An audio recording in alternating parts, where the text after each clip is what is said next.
Potato stick சாப்பிடுவியா?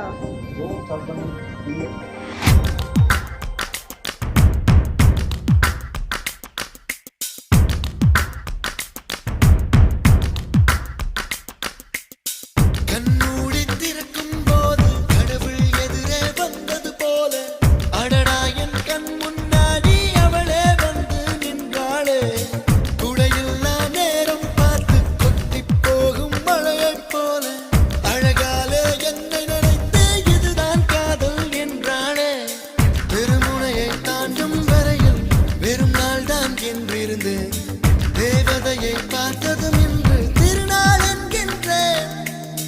அழகான விபத்தில் இன்று ஐயோ நான் மாட்டிக்கொண்டேன்.